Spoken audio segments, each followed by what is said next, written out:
From a brother and sister who murdered their stepmom to an 8-year-old serial killer, today Fact Faction looks at 5 of the youngest killers.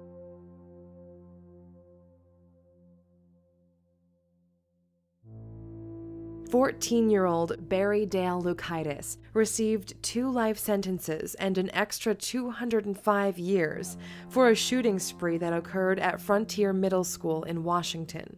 In 1996, while dressed as a Wild West shooter, Lukaitis armed himself with one of his father's rifles and 2 pistols and walked into his school and murdered 2 students and a teacher who were in an algebra class at the time.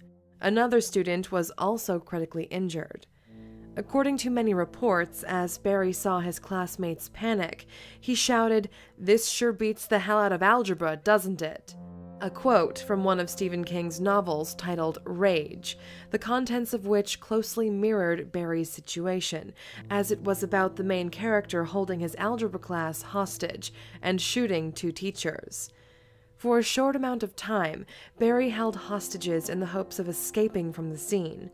However, once teacher and coach John Lane entered the classroom, students were swiftly evacuated, and Lukaitis was tackled to the ground where he was held until police arrived.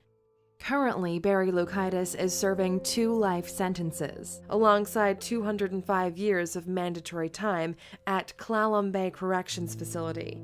In recent years, the Supreme Court ruled that sending juveniles to prison for life without the possibility of parole is cruel and unusual punishment, and ordered defendants like Barry to be sentenced all over again. A resentencing will certainly be a polarizing choice for the community and for the victims' families.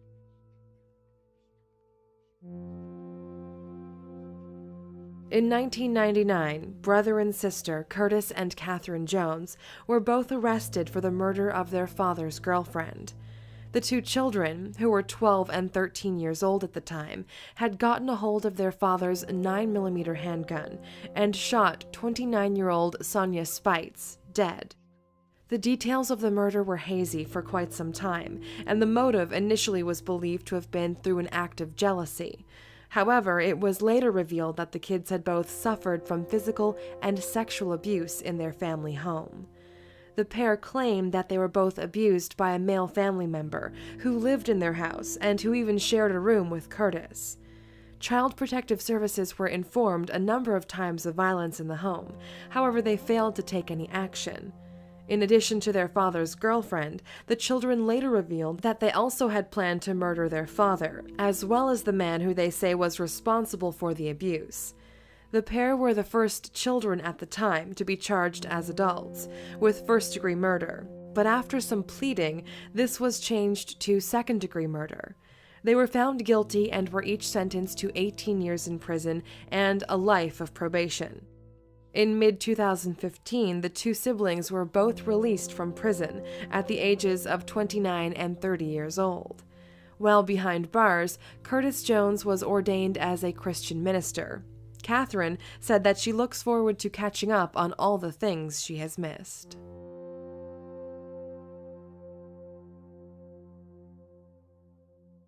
Mary Flora Bell was a mere 10 and 11 years old when she murdered 2 young boys in 1968.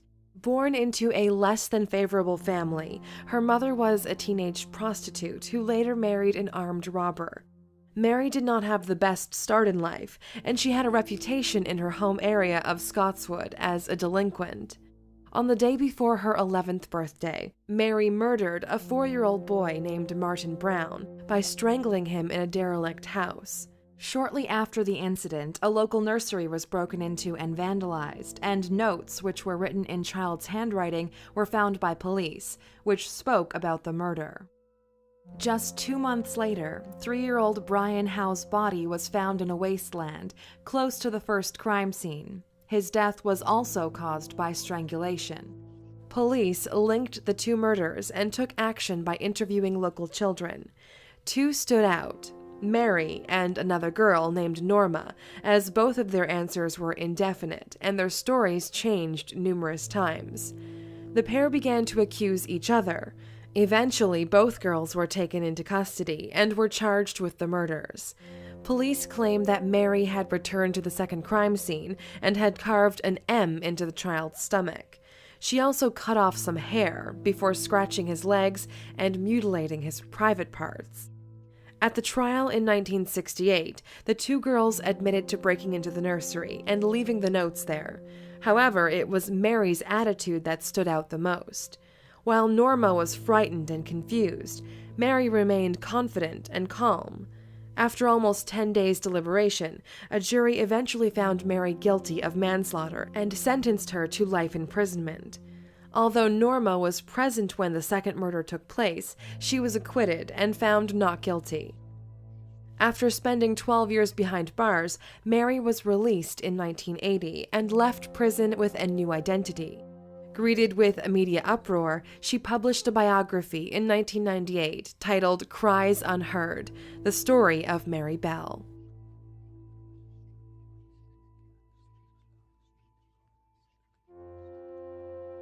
In a murder that shocked Britain as a nation, John Venables and Robert Thompson were both only 10 years old when they murdered a 2-year-old named James Bulger.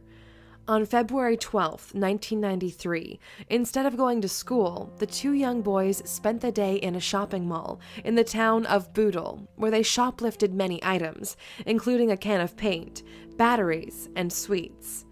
As well as petty theft, the boys were also on the lookout for a child to kidnap. At around 3:40 p.m., James Bulger and his mother were inside a butcher's shop, which was located on the ground floor of the mall.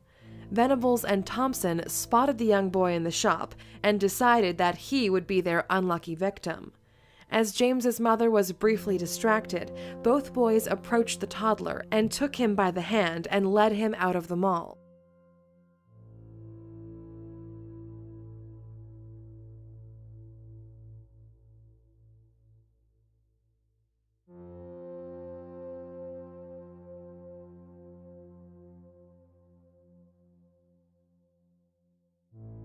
After walking for over 2 miles, they eventually ended up at Walton and Anfield railway station, where they began torturing the helpless toddler.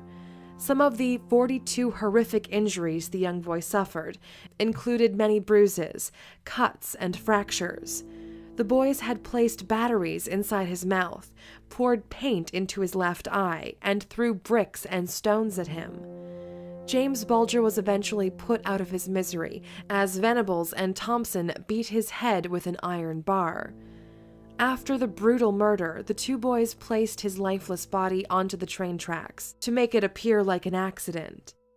After police released grainy CCTV footage from the shopping mall, a woman came forward and identified John Venables as one of the boys. Both Venables and Thompson were subsequently arrested and were charged with the murder. You're under caution, and you do not have to say anything unless you wish to do so, but anything you say may be given in evidence. Now, you understand that, don't you, John? Yeah. All right. I have a photograph here, which is a video camera photograph. That's me. That's me. That's right. So, the boy holding James's hand is you. Yeah. And the boy ahead of you, in the dark jacket and trousers, Robert Thompson. And what was it you told us? That I killed James. Can you just tell us what happened? He took me in the railway shop and started throwing bricks at him. And then Who did? Robbie. Why did he throw bricks at him? No. He hits him where exactly? In the face. In the I face. think he hit him in the eyes. And he hits him in the eyes. Right. Now, was James making any noises He then? was knocked out. He was knocked out. Was he moving at all? After they both confessed, they were given sentences, which meant they would remain in custody until they reached adulthood. The two boys, now men, are unable to explain why they committed the horrific crime. After being released in 2001, Venables and Thompson were both given new identities. In 2010, John Venables was sent back to prison on child pornography charges.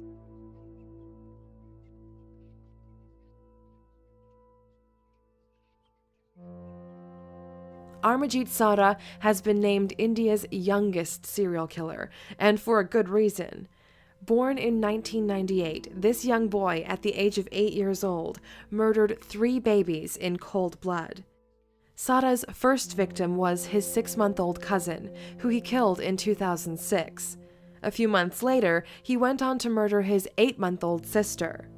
According to various sources, Sada's family and some people living in the village knew about the murders, but did not report them because it was considered as family matters. Sada's final victim was a neighbor's 6-month-old daughter.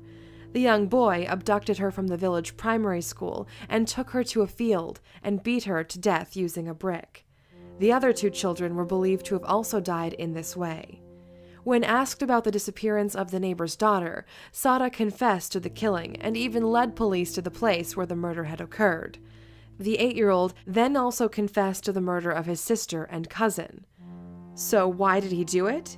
Sada's motives are unclear, but when questioned, police say he just smiled a lot and asked for biscuits. Medical experts believe he has a conduct disorder, and due to a severe chemical imbalance in his brain, he receives a sense of gratification from inflicting injuries on others. It's not 100% clear where Sada is now, but some reports suggest he is living in a hospital and seeking therapy to help cope with his mental illness. Because he was sentenced as a juvenile, according to Indian law, the maximum sentence for his crimes would have been 3 years. Sada will now be 18 years old, and there is a chance that he is now a free man.